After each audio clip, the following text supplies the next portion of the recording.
आपल्या सर्वांचं night college of arts and commerce Kolhapur पदव्युत्तर विभाग मराठी आणि इंग्रजी विभागाच्या वतीने मनपूर्वक स्वागत. आपण आज एका अत्यंत महत्वाच्या विषयावर कार्यशाळेच्या निमित्तानं एकत्र येत आहोत.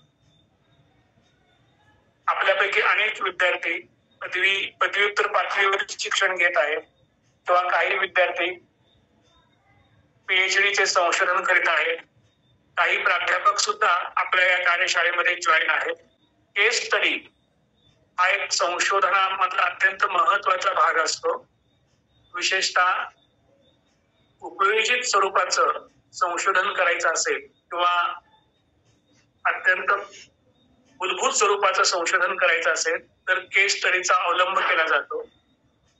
केस स्टडी म्हणजे काय, ही संकल्पना काय आहे, त्याचं स्वरूप कसं असतं, अभ्यासाची पद्धती कशी, नेमकं केस स्टडी कशी करावी आणि त्यावर आधारित रिपोर्ट लेखन कसं करावं किंवा संशोधन प्रकल्प लेखन कसं करावं, या संदर्भात आपल्याला सविस्तर माहिती देण्यासाठी आणि आपल्याशी संवाद साधण्यासाठी आमच्या नाईट कॉलेजचे प्राचार्य डॉक्टर उत्तम पाटील सर आज आपल्याला संवाद साधण्यासाठी आपल्यामध्ये उपस्थित आहेत. डॉक्टर पाटील सर हे नाईट कॉलेजमध्ये प्राचार्य आहेत, तसेच इंग्रजी विभाग प्रमुख आहेत. MA PhD सेट हे सरांचं शिक्षण आहे. अंडर ग्रॅज्युएटला जवळपास 32-33 वर्ष अध्यापन सरांनी केलेलं आहे आणि पदव्युत्तर वर्गांना PhDला 18 वर्ष अध्यापन केलेलं आहे. त्यांचे एरिया ऑफ इंटरेस्ट अभ्यासाचे विषय हे मुख्यतः लिंग्विस्टिक्स, भाषाशास्त्र हा त्यांचा अभ्यासाचा संशोधनाचा विषय आहे. याशिवाय Indian English, comparative linguistics, Indian writing in English, British English, comparative literature हे त्यांच्या अभ्यासाचे इतरही विषय आहेत. सरांनी शिवाजी विद्यापीठातून PhDची पदवी संपादन केलेली आहे आणि त्यांची PhD ही भाषाशास्त्रामध्येच आहे. त्यांचे आतापर्यंत 8हून अधिक ग्रंथ प्रकाशित आहेत आणि त्याच्यातले अनेक ग्रंथ हे विद्यापीठी अभ्यासक्रमाला आहेत. शिवाजी विद्यापीठाचं BA विशेषतः FY BA किंवा BA काही पाठ्यपुस्तकांचं लेखन संपादन सरांनी केलेलं आहे. MA सुद्धा पुस्तकांचं लेखन त्यांनी केलेलं आहे. शिवाजी विद्यापीठाच्या वतीने जे स्वयंअध्ययन साहित्य प्रकाशित केलं जातं त्यामध्ये सुद्धा सरांनी लेखन केलेलं आहे. वेगवेगळ्या विषयावरील जे ग्रंथ प्रकाशित झालेले आहेत त्यामध्ये सरांनी लेखन केलेलं आहे. अशा 18 ग्रंथांच्या मध्ये, ज्याला आपण चॅप्टर्स इन बुक्स म्हणतो, असं 18 पुस्तकांच्या मध्ये सरांनी वेगवेगळ्या घटकांचं लेखन केलेलं आहे. इंटरनॅशनल, नॅशनल, स्टेट लेवलच्या सेमिनारमध्ये रिसोर्स पर्सन, याशिवाय पेपर प्रेझेंटेशन सरांनी केलेलं आहे. असं जवळपास 101 ठिकाणी त्यांनी रिसोर्स पर्सन आणि पेपर प्रेझेंटेशन केलेलं आहे. 26हून अधिक इंटरनॅशनल कॉन्फरन्स मध्ये सरांनी पेपर वाचलेले आहेत. 16 नॅशनल, याशिवाय स्टेट, युनिव्हर्सिटी लेवलच्या सेमिनार मध्ये सुद्धा त्यांनी रिसोर्स पर्सन आणि पेपर प्रेझेंटेशन केलेलं आहे. त्यांना बेस्ट रिसर्च संदर्भात काही अवॉर्ड सुद्धा मिळालेले आहेत. याशिवाय बेस्ट टीचर म्हणून अवॉर्ड मिळालेले आहेत. अनेक अकॅडमिक इन्स्टिट्यूशनचे मेंबरशिप त्यांच्याकडे आहे. शिवाजी विद्यापीठाच्या बोर्ड ऑफ स्टडीज इन इंग्लिशचे ते मेंबर आहेत. याशिवाय इतर विद्यापीठ म्हणजे मुंबई विद्यापीठ किंवा इतर विद्यापीठाच्या सुद्धा बोर्ड ऑफ स्टडीज किंवा सब कमिटीचे मेंबर म्हणून त्यांनी काम केलेलं आहे, करत आहेत. लिंग्विस्टिक सोसायटी ऑफ इंडियाचे सर लाईफ मेंबर आहेत. याशिवाय त्यांनी जे एकूणच अकॅडमिक अशा स्वरूपाचं काम केलेलं आहे.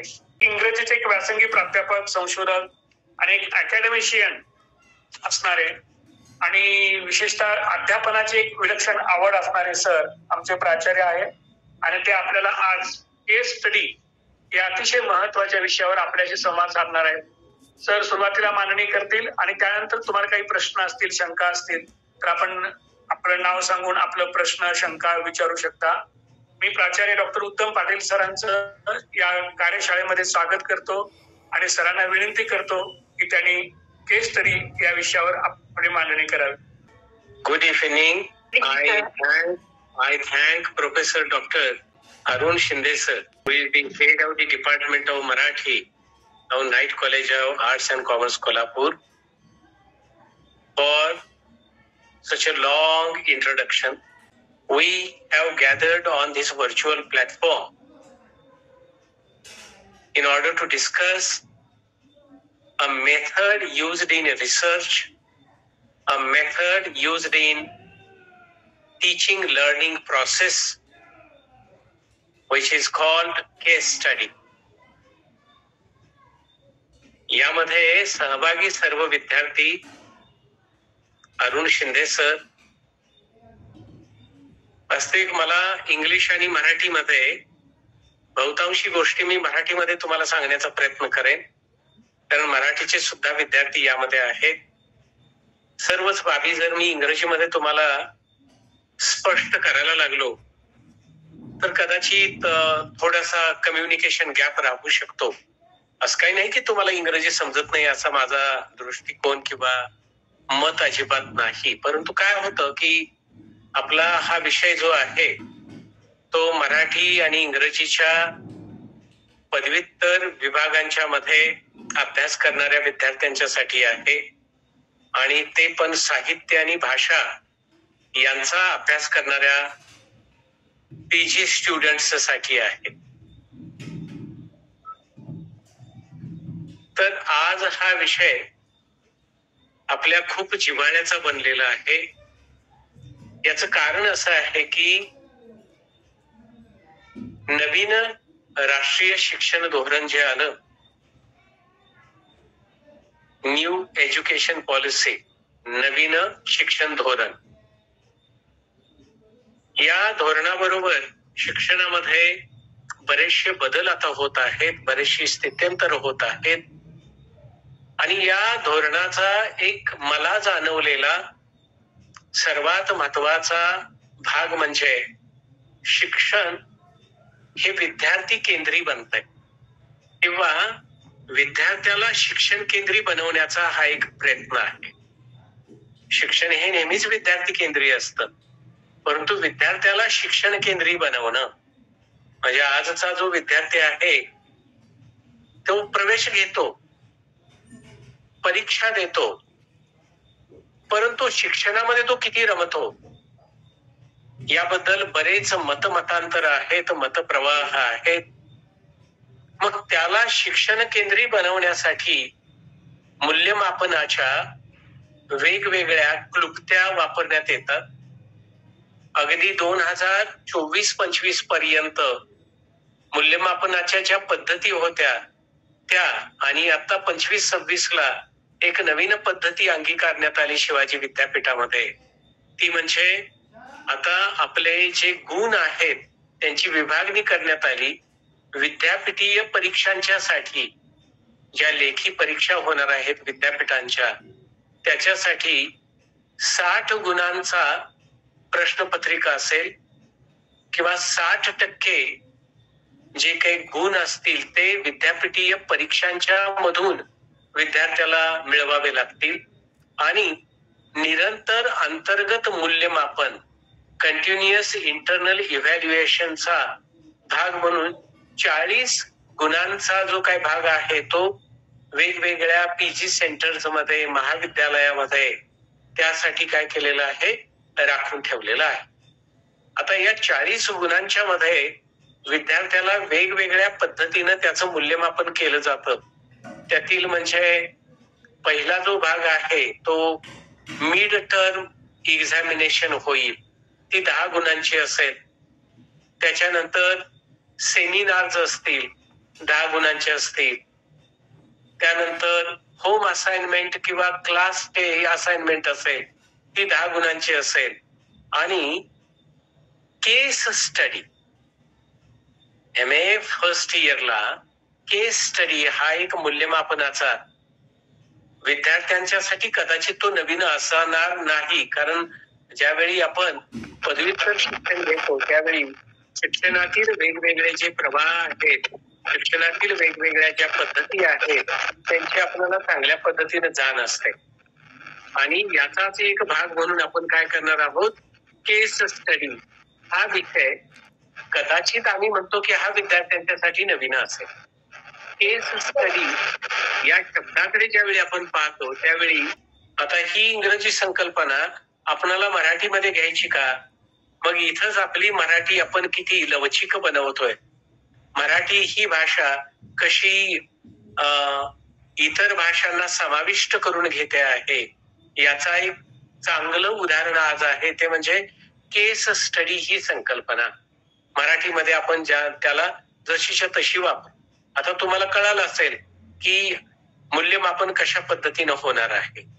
तुमची विद्यापीठीय परीक्षा जी होईल ती 60 गुणांच्या पेपरची किंवा 60% गुण, म्हणजे तुमचा जर 4 क्रेडिटचा जर तो पेपर असेल तर तिथले 60 गुण हे विद्यापीठ परीक्षेसाठी असतील आणि 40 गुण हे अंतर्गत मूल्यमापनासाठी असतील. आणि समजा तो जर 2 क्रेडिटचा असेल तर 30 गुणांची विद्यापीठीय परीक्षा आणि 20 गुणांच्यासाठी ते निरंतर अंतर्गत मूल्यमापन असेल. सुरुवातीला मला तुम्हाला पार्श्वभूमीमध्ये हे स्पष्ट करणं गरजेचं वाटलं. आणि हा झालेला जो बदल आहे निदान या निमित्तानं तरी विद्यार्थी महाविद्यालयाच्या संपर्कामध्ये जरा जास्त तीव्रतेने राहतील अशी अपेक्षा आहे. कारण हे जर तुम्ही या गुणांच्यासाठी जर महाविद्यालयांच्या मध्ये विद्यापीठामध्ये उपस्थित राहिलात तरच तुमचे ते गुण गृहीत धरले जातील आणि मग तुम्हाला ही परीक्षा उत्तीर्ण करण्यासाठी हे मॅन्डेटरी आहेत गुण. त्यामुळे यातील भाग चुकवणे म्हणजे तुमच्या या वर्षामध्ये अडथळा आणणे, तुमचं जे काही शैक्षणिक वर्ष आहे त्याच्या प्रगतीमध्ये अडथळा आणणे असं होईल. तर कृपया सर्व विद्यार्थ्यांनी याची नोंद घ्यावी आणि त्या पद्धतीनं आपलं शैक्षणिक अकॅडमिक अध्यापनाचं जे काही अध्ययनाचं जे काही वर्तन आहे, व्यवहार आहे, तो त्या पद्धतीनं ठेवावा. काय आहे बरं ही केस स्टडी?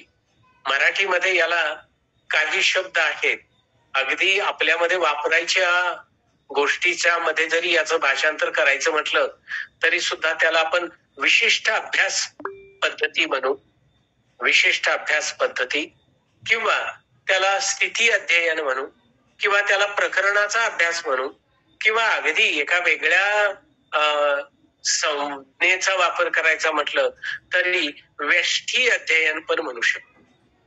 यामध्ये काय होतं की एखादी व्यक्ती, एखादा गट, एखादी संस्था, विशिष्ट व्यक्ती, गट, संस्था, समूह, घटना यांचा एखाद्या एका हे शब्द महत्वाचा आहे, विशिष्टचा हा पण महत्वाचा आहे, यांचा सखोल आणि तपशीलवार अभ्यास करणे म्हणजे case study. Case study. So this case, you should not carry this case to the case in court or case in law. तर काय होतं, एखादी व्यक्ती जी महत्वपूर्ण अशी व्यक्ती आहे, ज्या व्यक्तीनं महत्वपूर्ण योगदान दिलेलं आहे किंवा एखादी विशिष्ट असा गट जो अभ्यासासाठी आपण निवडू शकतो, तो गट किंवा एखादी संस्था किंवा एखादी घटना यांना आपण अभ्यासासाठी निवडायचं आहे.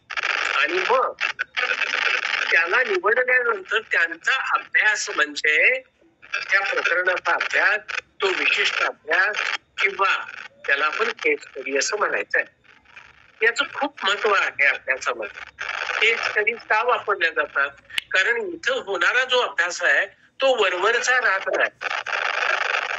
इथं होणारा अभ्यास जो आहे तो खोलवर अभ्यास होतो. याला फोकस्ड स्टडी सुद्धा म्हटलं जातं. तो खोलवर या अर्थाने होतो कारण विद्यार्थ्याला त्याच्या वेगवेगळ्या पायऱ्यांच्या मधून, टप्प्यांच्या मधून जावं लागतं. केस स्टडी ही विविध विषयांच्या मध्ये वापरली जाणारी प्रस्थापित अशी संशोधन पद्धती आहे. ती अनेक क्षेत्रांच्या मध्ये वापरली जाते. ती काही फक्त आपण साहित्य आणि भाषामध्ये याचा आज आपण विचार करणार आहोत, परंतु प्रत्येक क्षेत्रामध्ये वापरली जाते. वैद्यक क्षेत्रामध्ये वापरली जाते, अभियांत्रिकी क्षेत्रामध्ये वापरली जाते, औषध निर्माण क्षेत्रामध्ये वापरली जाते, समाजशास्त्रामध्ये वापरली जाते. सर्व शास्त्रांच्या मध्ये ही पद्धती वापरली जाते. मग आता ही पद्धती जर सर्व क्षेत्रांच्या मध्ये वापरली जात असेल तर या केस स्टडीचे सुद्धा अनेक प्रकार असतात. यातील काही महत्वाचे प्रकार जे आहेत मी ते आपणासमोर मांडतो, ज्यामुळे काय होईल की आपणाला त्यांची काय येईल थोडीशी जाणीव होईल. यामध्ये पहिला जो प्रकार येतो तो म्हणजे कलेक्टिव्ह केस स्टडी. याला सामुदायिक सामूहिक केस स्टडी सुद्धा म्हटलं जातं. यामध्ये काय केलं जातं, व्यक्तींचा समूह निवडला जातो आणि या समूहाचा किंवा गटाचा अभ्यास केला जातो. त्याची ही अभ्यास करणे ही अपेक्षा असते. यामध्ये संशोधक विद्यार्थी काय करतो, एका ठराविक परिस्थितीमधील काही व्यक्तींचा अभ्यास करत असतो किंवा काही समूहाचा अभ्यास करू शकतात. उदाहरणार्थ सांगायचं झालं तर समाजशास्त्रामध्ये, अर्थशास्त्रामध्ये, भाषेमध्ये, अगदी साहित्यामध्ये सुद्धा कलेक्टिव्ह केस स्टडी आपण वापर करून काही आपण निरीक्षण नोंद करू शकतो. आत्ताच्या युगामध्ये जर याचा आपण वापर पाहिला तर मोबाईलचे होणारे अतिरिक्त वापरामुळे होणारे जे काही परिणाम आहेत यासाठी आपण केस स्टडीचा वापर करू शकतो.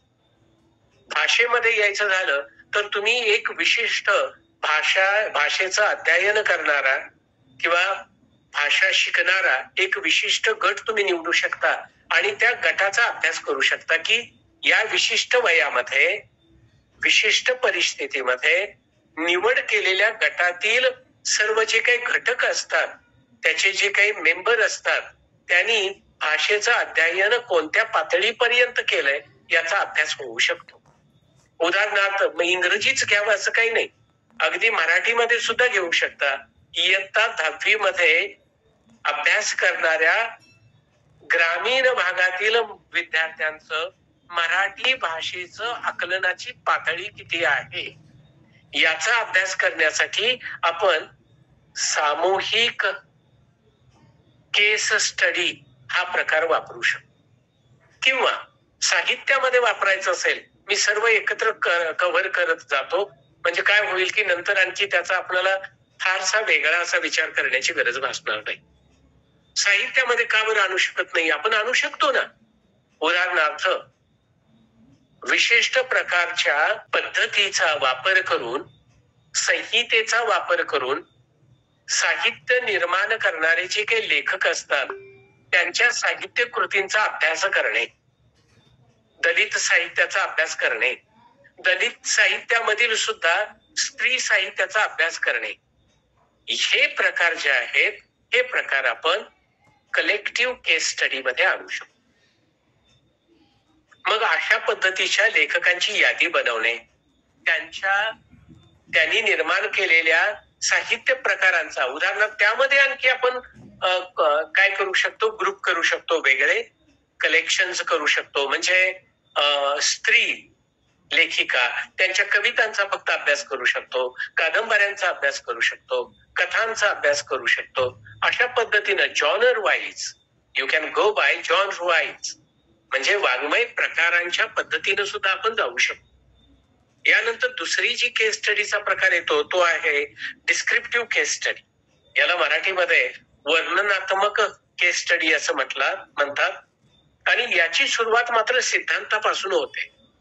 यामध्ये काय केलं जातं, विविध विषयांचं निरीक्षण केलं जातं आणि मग जो काही डेटा, जी काही माहिती एकत्र केली जाते त्या एकत्र केलेल्या माहितीची सुरुवातीला सिद्धांताबरोबर तुलना केली जाते आणि मग त्याचं काय केलं जातं, त्याचं एक विवेचन मांडलं जातं. त्याचं विवेचन त्या पद्धतीनं मांडलं जातं आणि म्हणून याला काय म्हटलं जातं, वर्णनात्मक अशा पद्धतीची केस स्टडी मांडली जाते किंवा डिस्क्रिप्टिव्ह केस स्टडी असं म्हटलं जातं. आता हे आपल्याला साहित्यामध्ये मांडता येणार का नाही मांडता येणार, हे लँग्वेज मध्ये पण घेता येतं. हे अगदी तुम्हाला सांगू का, हे वैद्यक शास्त्रामध्ये किंवा जी काही वेगळी नॅचरल सायन्सेस आहेत त्यांच्यामध्ये हे डिस्क्रिप्टिव्ह केस स्टडी खूप वापरली जाते बरं का. कलेक्टिव्ह केस स्टडी सुद्धा वापरली जाते. परंतु साहित्यामध्ये ज्यावेळी आपण याचा वापर करू वर्णनात्मक म्हणून, त्यावेळी परत सुद्धा यामध्ये काय होईल की आपण एक सिद्धांत मांडतो. कोणता सिद्धांत मांडतो?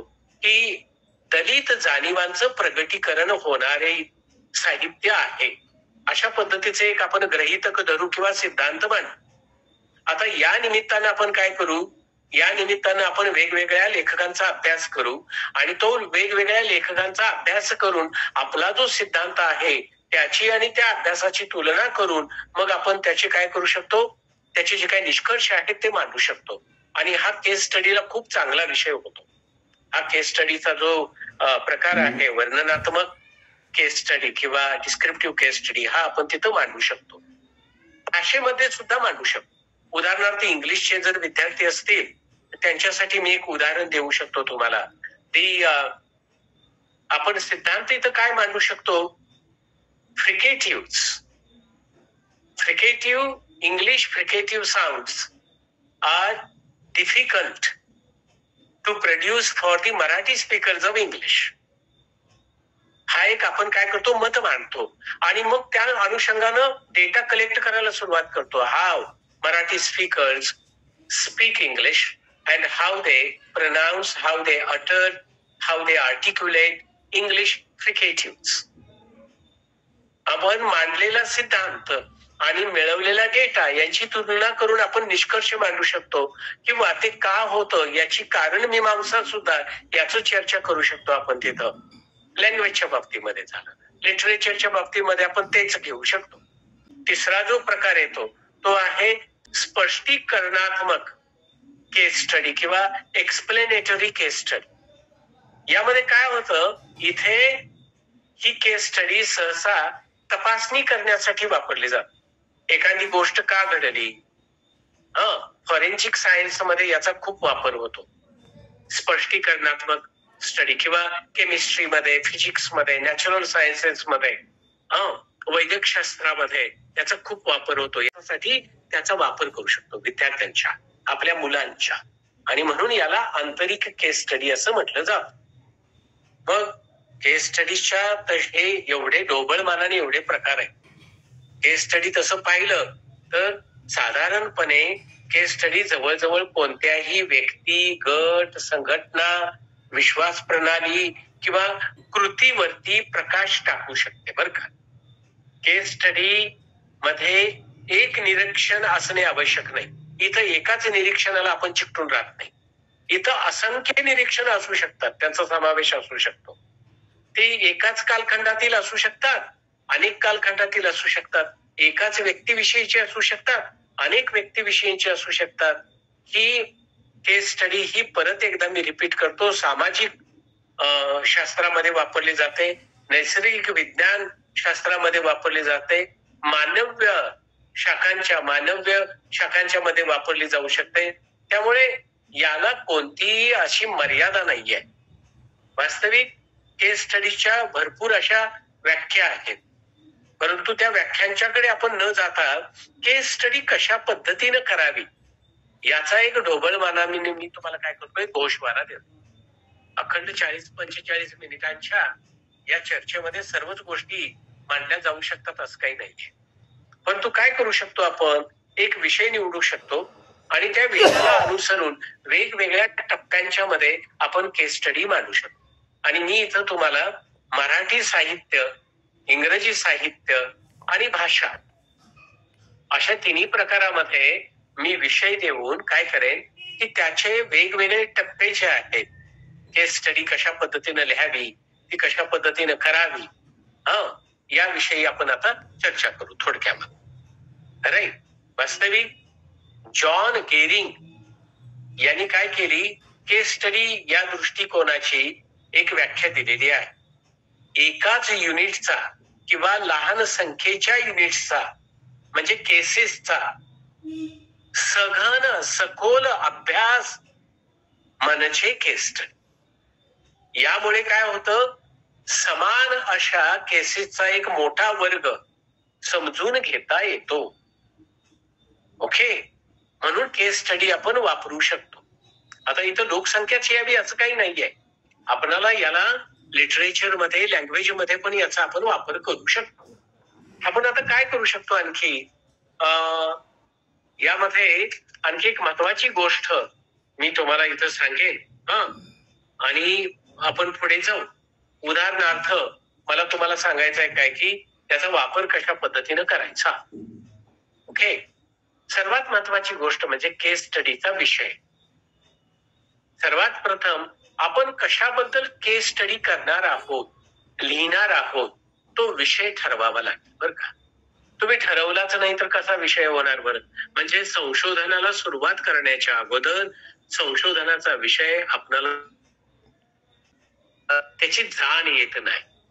कारण काय असतं, तेवढं खोलवर, तेवढं प्रगल्भ अशा पद्धतीचं वाचन नसतं. वाचन केल्यामुळे काय होतं, वेगवेगळ्या विषयांच्या बद्दल आपण विचार करतो, चिंतन करतो आणि त्यांची उकल होते आणि मग त्यामध्ये असणारे जे काही प्रश्न आहेत ते आपल्या लक्षात येतात आणि मग त्या प्रश्नांच्या विषयी चिंतन करतो आपण आणि मग त्या प्रश्नाविषयी आपल्याला अभ्यास करणे योग्य वाटतं. अशा पद्धतीनं काय केला जातो, संशोधनाचा विषय निवडला जातो. संशोधन असं हॅपहॅझर्डली म्हणजे अवचितपणे संशोधनाचा विषय ठरवायचा नसतो कधी. म्हणून मी MA ला ऍडमिशन घेणाऱ्या प्रत्येक विद्यार्थ्याला म्हणत असतो की आपणाला अभ्यासासाठी जी काही पुस्तकं लावलेली आहे, क्रमिक पुस्तकं किंवा प्रिस्क्राइब्ड टेक्स्ट जी आहे ती ओरिजिनल टेक्स्ट वाचा, असं मी विद्यार्थ्यांना नेहमी आवाहन करत असतो. विद्यार्थ्यांना तो वेळ मिळेल न मिळेल हा प्रश्न येतो आणि मग या विद्यार्थ्यांच्या पुढे विषय येतो की काय करायचं. मग असाच कोणता तरी साधक बाधक विषय सर जातात तिथं, शिक्षकांना विचारलं जातं, शिक्षक त्यांना सांगतात आणि मग एक केस स्टडी काहीतरी केलं जातं आणि मग सादर करायचा म्हणून 10 मार्क्स साठी आपण केस स्टडी देतो. असं न करता आपल्याला काय करावं लागेल, आपल्याला एवढे विषय आहेत, एवढे टेक्स्ट बुक्स आहेत, तर त्यामध्ये कोणता विषय मांडलाय बरं, मग त्यामध्ये आपल्याला काय त्यासाठी वेगळं सुचतं हे आपण पाहिला आणि त्यानुसार आपल्याला तिथं मांडणी करायला हवी. तुम्हाला सांगू, प्रत्येक 4 क्रेडिटच्या तुमच्या पेपरसाठी एक केस स्टडी असणार आहे. असं नाही की तुम्ही 40 मार्क्स साठी सर्व विषयांच्या साठी एकच केस स्टडी नाही चालणार. जे 4 क्रेडिटचे पेपर आहेत त्या प्रत्येक 4 क्रेडिटच्या पेपरसाठी तुम्हाला एक काय करावं लागेल, मिड टर्म. लँग्वेजच्या बाबतीमध्ये सुद्धा तेच होईल. लँग्वेजचा पेपर आहे मॉडर्न लिंग्विस्टिक्स. आता यामध्ये तुम्ही म्हटला की काही नाही, मला types of nature of linguistic किंवा टाइप्स ऑफ लिंग्विस्टिक्स अभ्यास केलाय तो. कंपॅरेटिव्ह लिंग्विस्टिक्स म्हणजे आहे तरी काय, नेमकं त्यामध्ये होतं तरी काय, या गोष्टींचा अभ्यास तुम्ही आणू शकता. लक्षात आलं का. म्हणजे जशा पद्धतीचा पेपर असेल त्या पेपर मधील जे मॉड्यूल्स आहेत त्या मॉड्यूल्स मध्ये असणारे जे काही उपघटक आहेत त्यांना सुद्धा तुम्ही घेऊन शकता, केस स्टडीसाठी विषय निवडू शकता. समजा असा नसेल, तुम्हाला वेगळ्या पद्धतीनं करायचं आहे, तर त्यामध्ये तुम्ही डेटा कलेक्शन करण्यासाठी मुलाखतीचं तंत्र वापरू शकता. मग मुलाखतीची तयारी करावी लागेल. मुलाखतीला उगाच जाता येत नाही, त्यासाठीचे मुलाखतीमध्ये तुम्ही जे काही प्रश्न विचारणार आहात त्याची पहिल्यांदा पूर्वतयारी तुम्हाला करावी लागेल. कोणाची मुलाखत घ्यायची हे ठरवावं लागेल.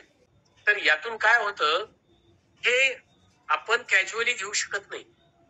म्हणजे तुम्ही अगदी लँग्वेज मध्ये लँग्वेज ऍक्विजिशन डिव्हाइस मी ज्यावरती बोललेलो होतो, चॉम्स्की, मग हे आहे, मला यावरतीच केस स्टडी करायचा आहे असं सुद्धा म्हणू शकतो. परंतु त्यासाठी त्याला डेटा कलेक्शन जे आहे ते वेगळ्या पद्धतीने करावं लागेल.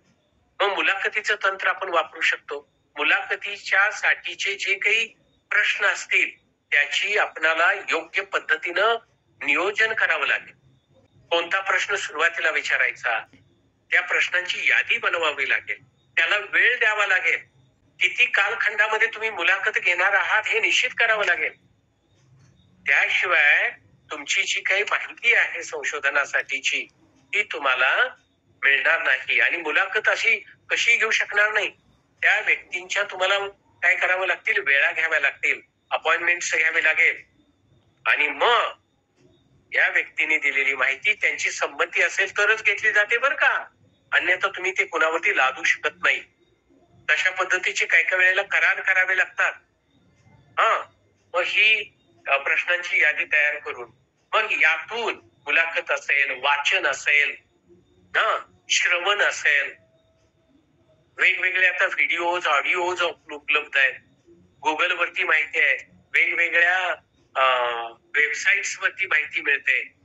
वेगवेगळी तंत्र वापरून माहिती घेऊ शकतो, वेगवेगळे ऍप्स वापरून माहिती घेऊ शकतो, गुगल फॉर्म तयार करून माहिती घेऊ शकतो.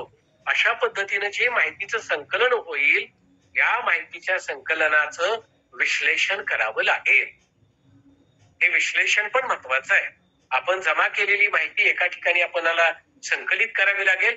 मग जर तुम्ही कवितेचा अभ्यास करत असाल तर कागदांच्या वरती तुम्ही वाचत असताना मिळवलेली टिपणं ठेवावी लागतील. ती टिपणं अगदी खुबीनं इकडे तुम्हाला काय करावे लागतील, त्याचा समावेश करावा लागेल. ते कोणी म्हटलं याचे रेफरन्सेस, संदर्भाची टिपणं ठेवावी लागतील. कारण केस स्टडीच्या शेवटी तुम्हाला वापरलेले संदर्भ सुद्धा द्यावे लागतील. कारण असंच नाही कुठेतरी निबंध लिहून केलाय अशा पद्धतीने करता येणार नाही ते. मग ही माहिती एकत्र केल्यानंतर त्यांचं विश्लेषण करावं लागेल. आणि हे केलेलं विश्लेषण, कारण काय होतं बऱ्याच वेळेला जेवढी काही संकलित केलेली माहिती आहे ती सर्वच वापरू असं काही नसतं बरं का. त्यातील महत्वाची माहिती फक्त वापरू शकतो, जी जास्त उपयोगाची आहे ती माहिती आपण वापरायची आहे. आणि मग यानंतर आपण वापरलेले संदर्भ, या सर्व गोष्टी आपल्याला जोडाव्या लागतील. जे काही विश्वसनीय स्रोत आहेत त्यांची माहिती आपल्याला द्यावी लागेल. आणि त्याची ते देत असताना सुद्धा संशोधकीय पद्धतीनं त्याची मांडणी करावी लागेल.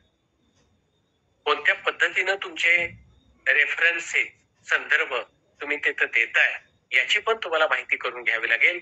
ते तुम्हाला तपासून घ्यावं लागेल. आपली केस स्टडी पूर्ण लिहून झाल्यानंतर ती एकदा नीट वाचायची. त्यात काही लिखाणाच्या, व्याकरणाच्या चुका आहेत का ते तपासायचं. माहिती क्रमवार लिहिली आहे का ते पाहायचं.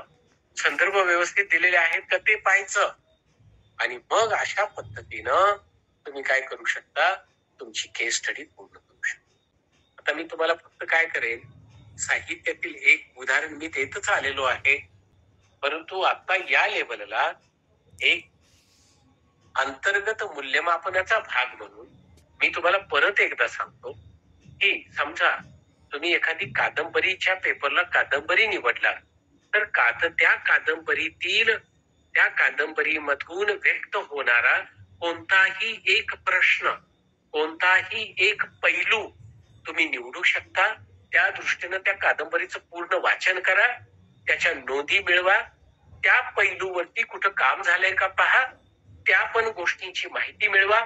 आणि मग त्याची प्रस्तावना करणार, त्याचे उद्दिष्ट ठेवा. बरोबर आहे ना. तुम्हाला केस स्टडी मध्ये पहिल्यांदा प्रस्तावना मांडावी लागेल. त्या तुमच्या केस स्टडीचे उद्देश काय आहेत ते द्यावे लागतील. कोणती पद्धती वापरताय ते पण दिला तरी चालेल. आणि त्यानंतर मग तुम्ही जी संकलित केलेली आहे ती माहिती टप्प्याटप्प्याने अगदी व्यवस्थित पद्धतीनं त्याचे उद्देश मांडणी करून निष्कर्ष शेवटी तुम्हाला काढावे लागतील. आणि ते निष्कर्ष काढल्यानंतर त्याचा समारोप तुम्हाला द्यावा लागेल. आणि मग सर्वात शेवटी तुम्ही काय कराल, संदर्भ यादी द्यावी लागेल. अशा पद्धतीची मांडणी करा. ती कादंबरी मग कोणतीही असेल. उदाहरणार्थ आता तुम्हाला एखादी कादंबरी सांगायचीच झाली, बहुतेक जणांनी वाचलेली अशी कादंबरी, आता MA ला आलेले विद्यार्थी म्हटल्यानंतर काय वाचतात, मग मराठीचे विद्यार्थी असतील किंवा इंग्रजीचे विद्यार्थी असतील. कवितेच्या पेपरला वेगळा केस स्टडी आहे, कादंबरीच्या पेपरला वेगळा केस स्टडी आहे, भाषाशास्त्राच्या पेपरला वेगळा केस स्टडी आहे. तर तुम्हाला काय करावे लागतील, ते तुमचे विषय फायनल करावे लागतील. आणि त्याच्यावरती तुम्हाला काय खूप लिहायचं नाहीये बरं का. 4 पानांच्या मध्ये, जास्तीत जास्त 6-7 पानांच्या मध्ये 10 मार्क्स साठी आहे हे. इथं तुम्ही एमफिल किंवा पीएचडीचा थिसिस नाही लिहिणार, डिझर्टेशन नाही लिहिणार आहे, किंवा हा एक रिसर्च प्रोजेक्ट म्हणायचं याला. तशा पद्धतीनं तुम्ही जाऊ शकता. फक्त ते लिहिताना सुद्धा सुवाच्य अक्षरामध्ये असावं, कारण हे सर्व महाविद्यालयामध्ये जतन करून ठेवलं जाणार आहे.